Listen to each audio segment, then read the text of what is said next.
নমস্কার বন্ধুরা, আবার একটা নতুন ব্লগে আপনাদের সকলকে স্বাগত জানাই। এর আগের ভিডিওতে আমি আপনাদেরকে দেখিয়েছিলাম যে আমি যে কাজটা করতাম সে কাজটা ছেড়ে দিয়েছি।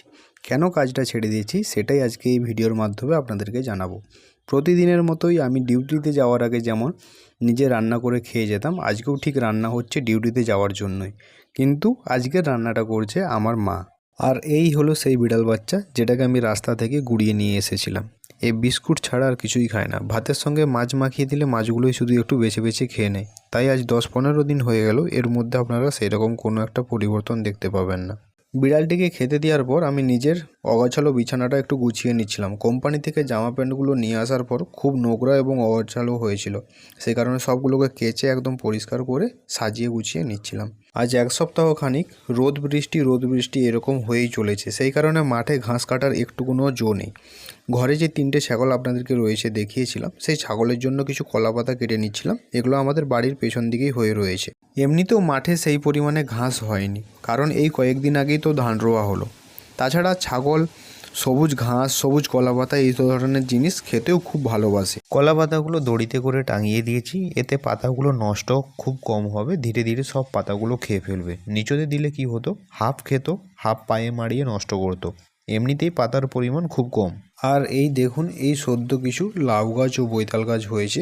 এই কয়েকদিন আগে হাট থেকে নিয়ে আসা কিছু বীজ মা এই মাটি চুড্ডাতে লাগিয়ে রেখেছিল। বর্ষার কারণে খুব তাড়াতাড়ি এই গাছগুলো উৎপন্ন হয়েছে এবং কয়েকদিনের মধ্যেই কিন্তু এগুলো খাওয়ার উপযোগী হয়ে উঠবে এবং দেখতেও খুব সুন্দর লাগছে। আমি যাতে তাড়াতাড়ি এই জিনিসটা গ্রো করে সেই কারণে দুটো গাছকে আলাদা আলাদা জায়গাতে মাচা করে দিয়েছি, এরা খুব তাড়াতাড়ি বেড়ে উঠবে।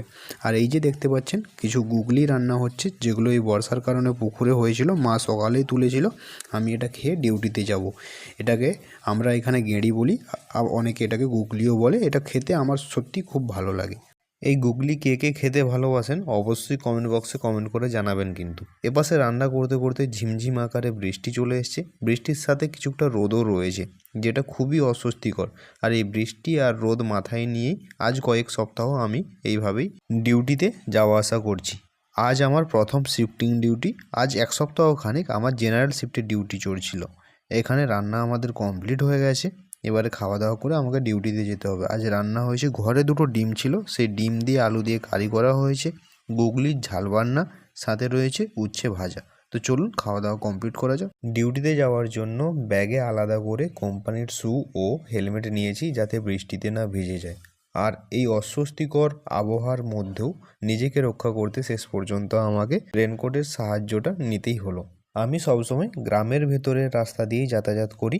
মেন রাস্তা রয়েছে, কিন্তু মেন রাস্তা দিয়ে যাতায়াত করলে আমাকে আরও 7 থেকে 8 কিলোমিটার বেশি ঘুরতে হবে। এতে গাড়ির তেলও অনেকটা খরচা হবে, সময় অনেকটা বেশি লাগবে।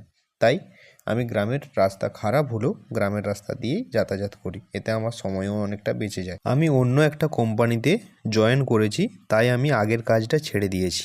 কোম্পানির ভেতরে মানে ওয়ার্ক প্লেসে ভিডিও করার তো কোনো রকম পারমিশন নেই, তবুও আমি আপনাদেরকে কিছুটা দেখানোর চেষ্টা করব প্রতিদিনের আমার কি ওয়ার্ক শিডিউল থাকে।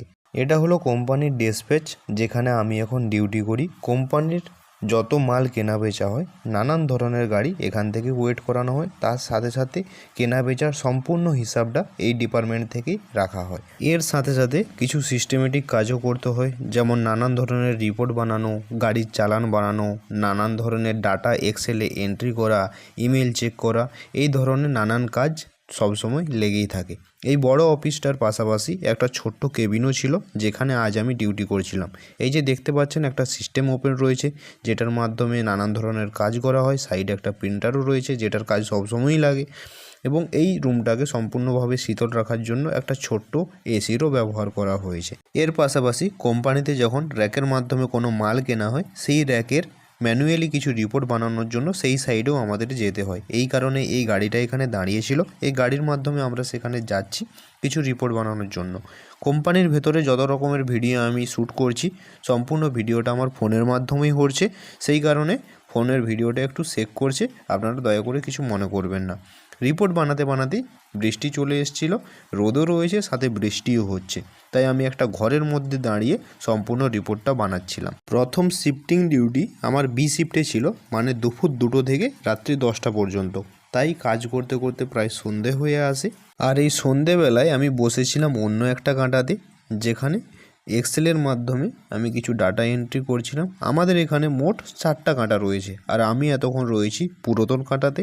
আর কিছুক্ষণ ডিউটি করলে আমার ডিউটি শেষ হয়ে যাবে, তার সাথে সাথে আজকের যে কাজটা রয়েছে সেটাও শেষ হয়ে যাবে। তো এই হচ্ছে আমার নতুন কাজ, যতটুকু পারলাম আপনাদের সঙ্গে শেয়ার করার চেষ্টা করলাম। ভিডিওটা কেমন লাগলো অবশ্যই কমেন্ট বক্সে কমেন্ট করে জানাবেন। দেখা হচ্ছে পরবর্তী আরেকটা ভিডিওতে। ততক্ষণ আপনারা ভালো থাকবেন, সুস্থ থাকবেন, আর একটু ভালোবাসা দিবেন যাতে জীবনের পথে ধীরে ধীরে এগিয়ে যেতে পারি। ধন্যবাদ।